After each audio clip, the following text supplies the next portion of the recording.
Ang isang lalaki matapos mahulihan ng hinihinalang pinagbabawal na droga na itinago sa loob ng isang gulay sa Bureau of Jail Management and Penology or BJMP City of Ilagan kahapon na Abril 24. Sa panayam ng Bombo Radyo Kawayan kay Police Captain Noralyn Andala, Information Officer ng City of Ilagan Component Police Station, sinabi niyang naganap ang insidente bandang alas 4:40 ng hapon sa loob ng City Jail. Ayon kay Police Captain Andal, nagtungo ang suspect sa piitan upang magatid ng pagkain para sa isang inmate. Gayunman sa isinagawang inspeksyon ng jail guard sa dalang pagkain na nakalagay sa isang puting sando bag, napansin ang kahina-hinalang laman nito. Sa masusing pagsusuri na diskubre ang hinihinalang shabu na nakatago sa loob ng isang Chinese cabbage. Dahil dito agad na humingi ng tulong ang jail guard sa kanyang mga kasamahan at inireport ang insidente sa pulisya na nagresulta sa agarang pagkakaaresto ng sospek dahil sa illegal na pagmamay-ari ng droga. Sa investigasyon, lumabas na ang sospek ay residente ng barangay Bagong Bayan sa Lungsora.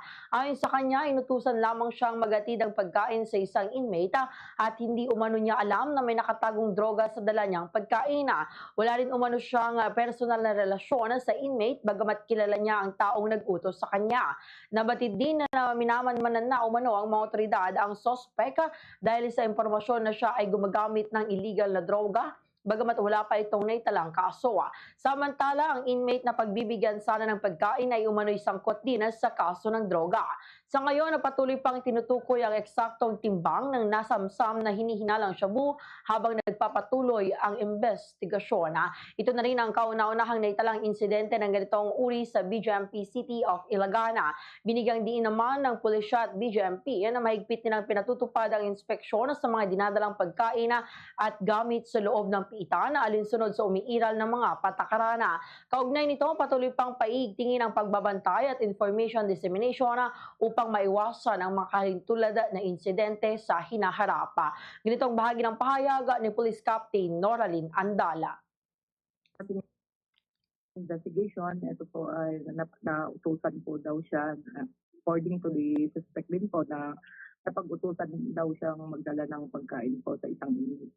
At ito po ay, siya po ay minamanmanan na din po ng ating mga kapulisan at dahil may mga nagsasabi na naggumagamit po siya.